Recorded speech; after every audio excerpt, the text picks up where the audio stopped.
Relatório detalhado do 12º dia de julgamento federal de Sean Combs Diddy, data 29 de maio de 2025. Testemunha por hoje, Mia, nome fictício, identidade protegida pelo Estado. Ocupação, ex-assistente de Sean Combs, ex-diretora de desenvolvimento da Revolt.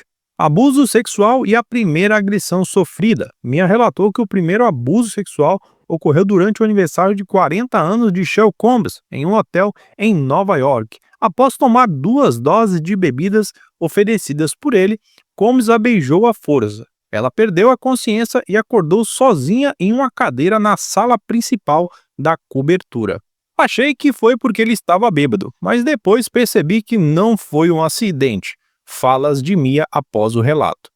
Segundo Mia, os episódios se repetiram de formas esporádicas, por anos, sempre que Combs estava ali solteiro. Ela afirmou que nunca consentiu e que não conseguia dizer a palavra não para ele, nem para as tarefas banais que ele pedia.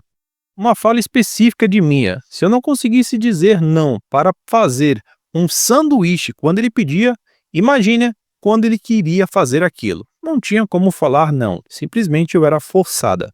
Um relato de Mia entre o ano de 2009 e 2010. Enquanto ela morava na casa de Combs, em Los Angeles, Mia acordou com ele simplesmente em cima dela. Ele estava sobre mim, estava me penetrando. Me disse para ficar quieta e em silêncio.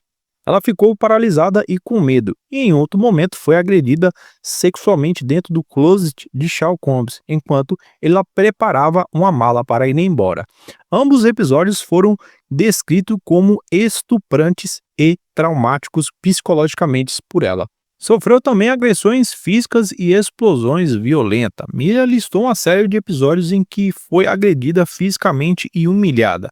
Jogada contra a parede, empurrada em piscinas, alvos de objetos arremessados, baldes de gelo, espaguete, carne, peru, copos e pratos.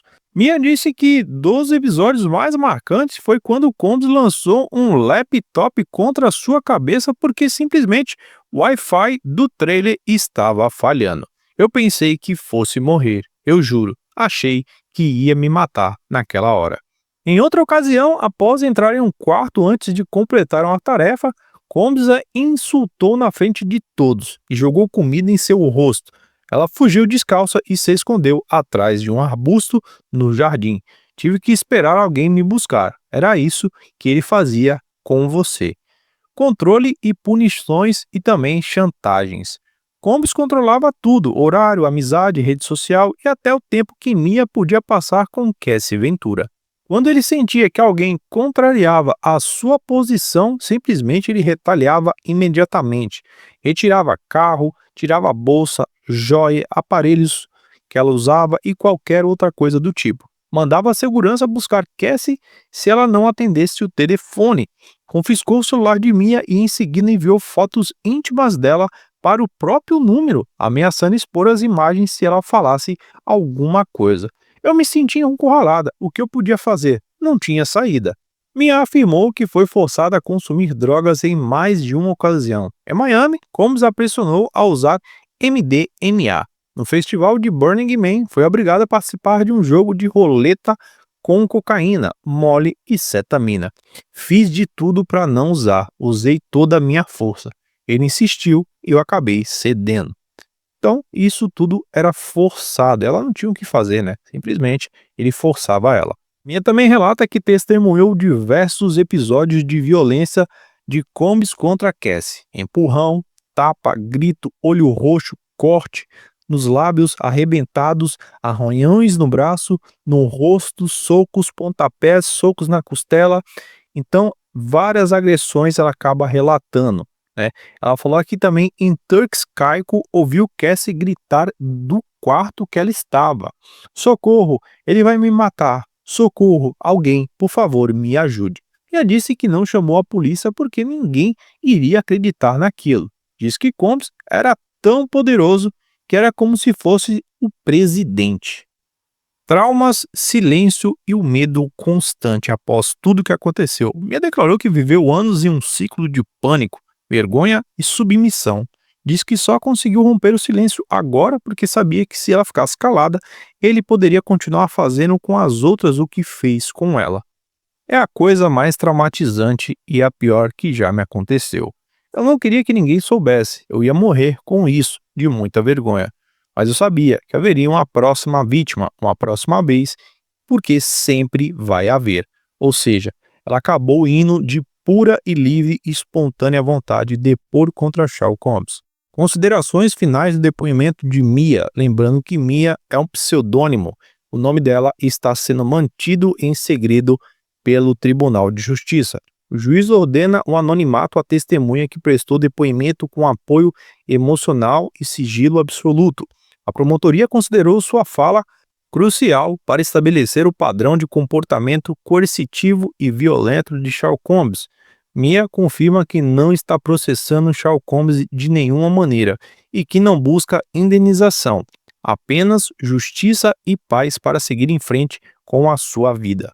Deontay Nash volta para terminar o seu depoimento. É um episódio ocorrido lá por volta de 2011, 2012. Deontay Nash e Mia, ex-assistente de Combs, estavam ajudando Cassie Ventura a arrumar as malas em seu quarto para uma viagem. De acordo com Mia, Combs apareceu batendo na porta agressivamente e assim que entrou gritou: "Você andou bebendo?" Ele disse que Combs estava loucamente agressivo e empurrou Cassie Ventura no chão com força. Nash tentou intervir imediatamente. Eu tentei tirá-lo de cima dela. Ele estava louco, fora de si. Mia testemunhou o seguinte: em um determinado momento, ele colocou Deontay Nash em uma posição em que eu fiquei com medo de que ele fosse matá-lo.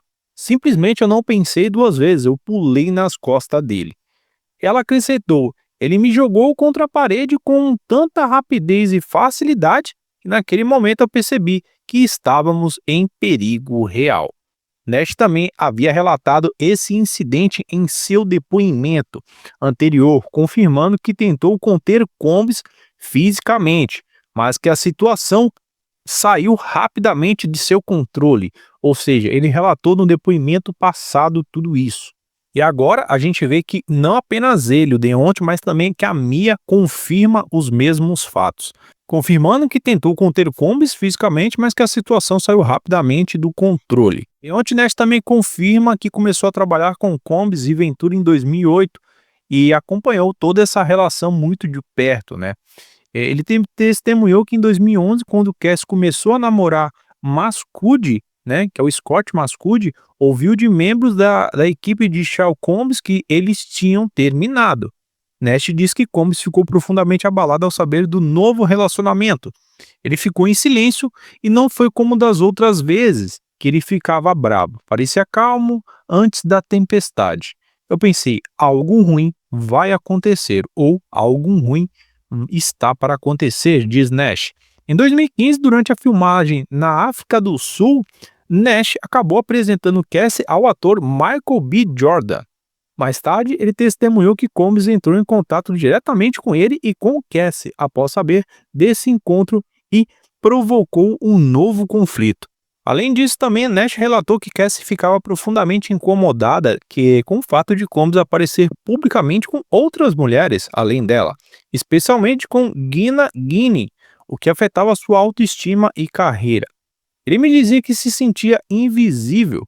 Ela fazia questão de mostrar que era descartável, ou seja, como um produto. Ao encerrar o seu depoimento, Deontay Nash deixou o tribunal em silêncio absoluto, após ter exposto como detalhes perturbadores e a espiral de ciúmes, violências e controle que testemunhou ao longo dos anos, né? Sua fala reforçou a imagem de um ambiente tóxico e imprevisível, no qual o medo e a manipulação eram as únicas constantes. Nash afirmou que após tantos episódios, restava-lhe apenas uma certeza: sempre que ele ficava em silêncio, algo terrível acontecia ou estava prestes a acontecer. Então, como muitos que cruzaram o caminho de Sherlock Holmes, ele se afastou, encerrando seu capítulo nessa história marcadas por abuso e terror. O depoimento do dia 29/5 termina. Provavelmente amanhã a gente possa ter mais alguma coisa. Caso tenha, eu venho informar vocês.